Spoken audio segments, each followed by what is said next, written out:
right, FightHype.com. Sean Zattel here with the bounty hunter, Mike Hunter. Right. Mike, does the winner of this fight have a bounty on his head? It's a bounty for hire, man.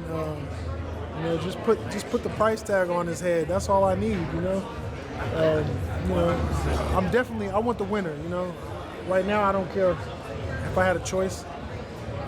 I wouldn't be able to pick. I want the winner out of either one of them. So whoever wins tonight, I mean, in the up and coming days, that's who I want to fight. You know, Tyson Fury, he's come out saying he's going to be more aggressive this fight. Do you really think he will do that? And I think he might be a little more aggressive. I don't know. I think he might be in spurts. It's hard to say. You know, Tyson Fury says a lot of different things. So, you know. Would that be wise of him, or you? What's his best chance? I thought he did what he just needed. I thought he did perfect in his last fight, except for not pick his hands up when he should have. You know, when he got hit, he had his hands down. He was slipping with both of his arms attached to his chest, and he was slipping like that. And he got hit on the top of his head. Equilibrium, you know, was knocked off. So I think he should do exactly what he does and what he did in his last fight, throw a lot of feints, you know, keep jabbing him, you know, moving, peppering them, pecking and poking. And, you know, it's going to be an easy night. He don't got to do nothing else other than that, you know. So you favor him to win then, the rematch? I did. I favored him, but I just changed it. It's an announcement he's making. It's been changed only because I've seen a couple interviews in the last week. You know, the fight week is very crucial. You could lose. Everything could be picture perfect during training, the whole for a couple months that you've been training. But one thing goes wrong in fight week, and now that throws off the whole momentum of the fight. You know, so this is once you start camp, that's when the fight starts. You know what I'm saying? So they've been battling and going back and forth. And I think he just lost the fight this week. How? What happened? I seen some things that, you know, to me, I would see his weakness. Tyson Fury, you're talking about? Just some back and forth things. Now, it's very hard to put a pinpoint Tyson Fury. You know, he says a lot of things. You know, he's an entertainer.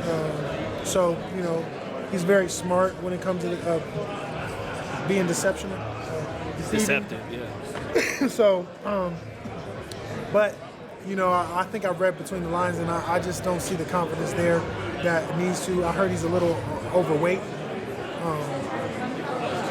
What are those lines, though? Because we can't see what a guy like you can see. Try and put it down what you see. Well, one is he said he still deals with depression till this day. Like, he's still going through suicidal thoughts. That means a couple days ago he was suicidal and thinking about not thinking about the fight. You know what I'm saying? I heard, like I said, he was a little bigger than, you know. I don't know if it was before the fight, but he's a little bigger than what they expect. There's a few other things that did you see the press conference? No, I didn't. But he said something about him about to retire. And, you know, these are things that, you know, you don't want to hear from somebody that, you know, we hungry and we about to not the week of the fight. Now, if he said that right after this fight and he's, you know, talking and, you know, anything could change. That might could change in the next week, but you about to fight for the biggest fight of your life, and you know, even if you are going to retire, that's not something you really say when you're about to retire. Right. You wait until you fight and then you retire. So, but with Fury though, isn't he kind of so up and down and loose cannon? Like one day he could say he's going to retire, the next day he's going to fight till he's 40. Like, so that's what I'm saying. Yeah. He could be a loose cannon in the ring as well, you know. And you want to be somebody he has to be consistent. You know what I'm saying? The reason why he got hit because he wasn't steady and consistent in his last fight. The reason why he got dropped. You know what I'm saying? That him being a loose cannon is what got him, you know, he started to be a little too lackadaisical or whatever it was, you know what I'm saying? His mindset changing, you know, he has to be very consistent on what he does in this fight. And you've seen that in the first fight. You know, he was winning pretty much every round and he got caught twice and got a draw, you know what I'm saying? So he has to be very efficient in this fight. And right now, you know, it doesn't sound like he's efficient. And Mike, they're talking with like Max Kellerman, other people. They're saying maybe it's not crazy for Fury to go forward because maybe Deontay can't fight going backward or on the inside.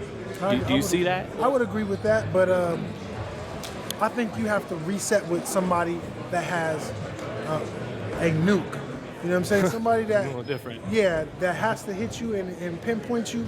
You know, you don't want to be in their face all day. That's what was the whole reason with Ortiz. He was winning the whole fight, and to me, fundamentally, I thought he was doing everything wrong. The only thing that he was doing right was, you know, slipping the shot when he was, but he never reset it. He never, you know, there's certain things that he just didn't do that I would have fundamentally been doing. And to me, he was winning every round, right? He won doing, to me, what was fundamentally wrong for 6-7 rounds, you know what I'm saying? So I don't think it's that, you have to make that much of adjustment, you know what I'm saying? And ultimately, Mike, you were telling Ryan that you had Fury, now you changed, so you got Wilder? I got Wilder by knockout. Only because, like I said, the last couple interviews, like you said, he is a loose cannon, but that's what I mean by reading between the lines. He might say some things, but certain things, you know, just puts red flags, you know what I'm saying? Now, we don't know how he's going to get in, because when you get in there, you know, he might feel a little different. You know, like you said, he's the type of off and on type of guy. So, but that's letting you know that he could be off at one point, you know? So, and Deontay, we know he thrives off of his confidence, you know what I'm saying? That's the type of fighter he is. So for somebody's confidence to be up and then the other person's confidence to be way low. Smelling blood. Yeah, that's bad soup right there. And what's next for you? We saw you had the draw with Povetkin. What's your next plan? I don't know. They didn't claim me the boogeyman. So just let me know that, you know, they're having a hard time finding fights, picking the, you know, fights and getting, you know, the right show, people to show up, you know. So I'm not sure. I know they're working really hard to figure it out. Hopefully I'll be fighting maybe sometime towards May. But, you know, whoever they got, I'm ready for, you know what I'm saying? It's always me against me in the ring anyway. I'm always looking to improve, win, lose, or draw, you know what I'm saying? I always look to what I could have did a little better or fixed that could have maybe cost me that didn't, or, you know, I'm always trying to improve. So I'm never really looking at my opponent. You know, right now I'm in the gym and I'm working on my own craft, you know what I'm saying? So whoever they got in front of me, I just hope it's somebody that's willing to step up to the plate, and maybe it's in the UK. If it's not in the UK, I would love to fight in Vegas. You know, that's my home. But other than that, I just want to fight.